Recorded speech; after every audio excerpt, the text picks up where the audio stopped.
Hello मित्रों, welcome my channel. आज हम लोग एक इतिहास में चर्चित प्रेम कथा कहें, जो कहीं कहीं काल्पनिक भी माना जाता है, विवादित भी रहा है और काफ़ी चर्चित भी रहा है, क्योंकि अलग अलग ग्रंथों में इसकी कुछ कथाएं अलग अलग हैं। तो उसी पर हम लोग चर्चा करेंगे। पृथ्वीराज चौहान जो सम्राट थे, जो अपने वीरता के एक समय में परचम लहराने वाले, उन्हीं की प्रेम कहानी और शासन व्यवस्था पर हम लोग आज कुछ जानने का प्रयास करेंगे। जो आखिर पृथ्वीराज थे कौन, कहाँ के राजा थे और उनका जीवन काल कैसा रहा, उनकी प्रेम संबंध कैसा रहा, इसी सब पर आज हम लोग बात करने वाले हैं। तो सबसे पहले यह जानते हैं, जो हम बता रहे हैं, ये पृथ्वीराज रासो जो ग्रंथ है, जिसके लेखक चंदवर दाई है, वहां से लिया गया है। उसमें यह कथा वर्णित है। और चंदवर दाई पृथ्वीराज चौहान के मित्र भी थे, साथी भी थे और उनके दरबार के दरबारी कवि भी थे। सबसे पहले जान लेते हैं कि पृथ्वीराज चौहान कहाँ के राजा थे। तो सबसे पहले वह राजा थे अजमेर के, लेकिन अजमेर में जो शासन था पहले, वह इनके पिता जो थे वो राज करते थे, जिनका नाम था सोमेश्वर। सोमेश्वर के बेटे थे। इनका जन्म गुजरात में हुआ था। इनका जन्म 1166 ईस्वी को हुआ और इनकी मृत्यु 1192 ईस्वी की हुई थी। इनके पूर्ववर्ती राजा सोमेश्वर थे और उत्तरवर्ती राजा, इनके बाद का राजा गोविंद राज चतुर्थ थे। गोविंद राज चतुर्थ हुआ करते थे। जब ये अजमेर पहुंचे तो इनकी जो ताजपोशी हुई वह 1178 ईस्वी में हुई थी। उस समय राजा बने थे 1178। तो 8 4 12,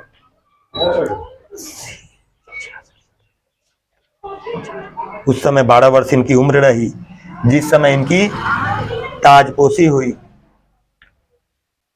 राजा बनने के बाद इन्होंने अपने शासन व्यवस्था को बड़े ही बेहतर ढंग से और सुदृढ़ बनाया। इनकी वीरता की चर्चा चहुओर होने लगी। उस वीरता की वीर गाथाएं सुन करके जो थी जयचंद की पुत्री संयोगिता, वह बड़ी विह्वल हो गई, प्रेम करने लगी। देखी नहीं थी, लेकिन सुन करके वह उनकी वीरता की चर्चा सुन के पृथ्वीराज से यह प्रेम करने लगी थी। और काव्य में ऐसे नायिका को मुग्धा कहा जाता है। क्या कहा जाता है? मुग्धा। मुग्धा। तो सबसे पहले तो जान लेंगे। इसके बाद हम जान लेते हैं जयचंद कौन थे। जयचंद कन्नौज के राजा थे। जयचंद कन्नौज के राजा थे। कहा जाता है जो पृथ्वीराज के जो पिता थे, जिनका नाम सोमेश्वर था, उनकी शादी दिल्ली के जो राजा थे अनंगपाल तोमर, उनकी बेटी कमला से हुई थी। और उनकी जो दूसरी बेटी थी, उससे जो शादी हुआ वह कन्नौज पति से हुआ और उसी का पुत्र था जयचंद। तो दूसरे का पुत्र था जयचंद और एक का था सोमेश्वर का पृथ्वीराज चौहान थे। और यह देखा जाए तो बाद में जाकर के पृथ्वीराज चौहान दिल्ली के भी राजा बनते हैं। इसी बीच क्या हुआ, जो दिल्ली की ताजपोशी के लिए जयचंद इनके पास प्रस्ताव डाला, जो दिल्ली के कुछ हिस्सा मुझे चाहिए, लेकिन पृथ्वीराज देने से इनकार कर गए। और जब वह देने से इनकार कर गए तो यह बहुत ईर्ष्या करने लगा, बदले की आग में यह जलने लगा। जयचंद पृथ्वीराज से बदला लेने के लिए वह सोचने लगा कि कैसे हम इससे बदला लें। इसी बीच जयचंद ने एक स्वयंवर की रचना की, स्वयंवर की आयोजन किया। इस आयोजन में विभिन्न रियासतों के राजा को इन्होंने आमंत्रित किया, सिर्फ पृथ्वीराज चौहान को छोड़ करके। सभी लोग उस स्वयंवर में पधारे, क्योंकि इन्होंने अश्वमेध यज्ञ भी ठाना था और अश्वमेध यज्ञ करने के बाद स्वयंवर का आयोजन किया था। तो इसमें निमंत्रण पृथ्वीराज चौहान को नहीं दिया गया। जब पृथ्वीराज चौहान को निमंत्रण नहीं दिया गया तो उनकी जो सोने की मूर्ति थी, उस मूर्ति को बनवा के द्वार पर डाल दिया गया जयचंद के द्वारा, ताकि स्वयंवर का हिस्सा ये भी रहे मूर्ति के रूप में, दरबान के रूप में। यह बात संयोगता के अच्छी नहीं लगी। इन्होंने अपने पिता से इसका विरोध भी किया, लेकिन वह मानने को तैयार नहीं हुए। फिर यह बातें संयोगता अपने दासियों के माध्यम से यह संदेश पृथ्वीराज तक पहुंचवाई। यह बात जब पृथ्वीराज चौहान को पता लगी तो उन्होंने इसका प्रतिकार किया और संयोगिता स्वयंवर में जाने का निश्चय किया। और जिस समय स्वयंवर का आयोजन हो रहा था, उस समय संयोगिता ने वरमाला उस सोने की मूर्ति में डाल दी और उसी कुछ क्षण बाद वहां पृथ्वीराज चौहान का आगमन होता है अपने सैन्य बल के साथ, और संयोगिता के उठा के ले जाते हैं।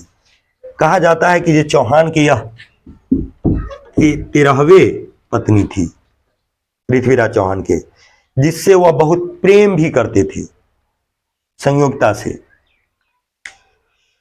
लेकिन इतना प्रेम करते थे जो कहीं कहीं यह भी वर्णित है, जो इनके राज्य का हास होने का कारण भी प्रेम ही माना जाता है, बताया जाता है। लेकिन ये सब इस समय बहुत सारी विवाद भी रही है। तब पृथ्वीराज चौहान के राज्य पर आक्रमण होता है 1191 में मोहम्मद गोरी के द्वारा। उस समय मोहम्मद गोरी को निमंत्रण देने वाला कोई और नहीं, बताया जाता है कि जिस व्यापारी के माध्यम से निमंत्रण भेजा गया था अफगानिस्तान गजनी, वह जयचंद भिजवाए थे। और कहा गया था कि मिल करके पृथ्वीराज से युद्ध करेंगे और जीतने के बाद या तुम पृथ्वीराज को मुझे सौंप देना, जो धन संपत्ति लेना होगा अपना लेके जाना। तो व्यापारी संदेश लेकर के मोहम्मद गोरी के पास पहुंचा। मोहम्मद गोरी कहा कि आखिर इसमें जयचंद की फायदा क्या है? कुछ नहीं, कुछ अहमियत रिश्तेदारी की है, इसलिए वो खुद लड़ना नहीं चाहते हैं, आपके माध्यम से ये सब चाहते हैं। तो जयचंद की बातों में आकर के मोहम्मद गोरी तैयार हो गया। लेकिन 1191 के युद्ध में मोहम्मद गोरी को बुरी तरह हार हुई पृथ्वीराज चौहान से। जब बुरी तरह हार हुई तो यह भाग गया।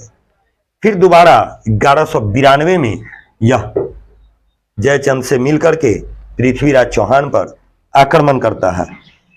लेकिन जिस समय मोहम्मद गोरी हारा, उस समय इसे जीवन दान पृथ्वीराज चौहान के द्वारा दिया गया और बार बार यह क्षमा मांग लेता था।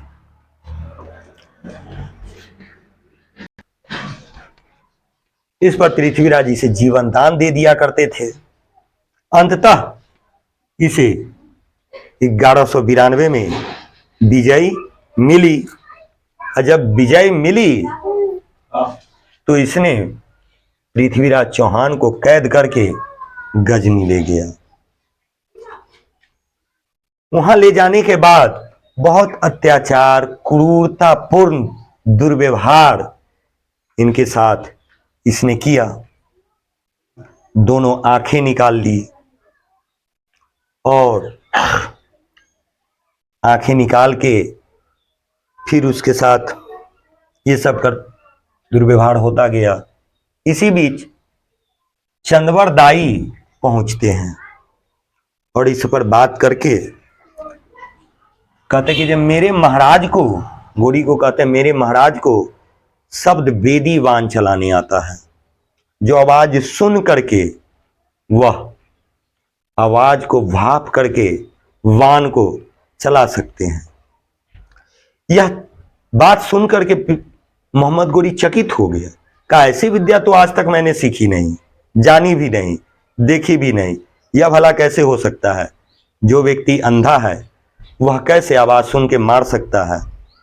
कहा तो इसका ट्राई कर लिया जाए। तो एक मैदान में आयोजन किया गया, सभा में। वहां पर सुल्तान गोरी बैठा हुआ था। पृथ्वीराज चौहान अंधे थे। उस समय चंदवर दाई के द्वारा एक लाइन जो बड़ी चर्चित है कही गई थी, 4 बांस 24 गज, 4 बांस 24 गज, अंगुल अष्ट प्रमाण, अंगुल अष्ट प्रमाण, ता ऊपर बैठा है सुल्तान, मत चूको चौहान।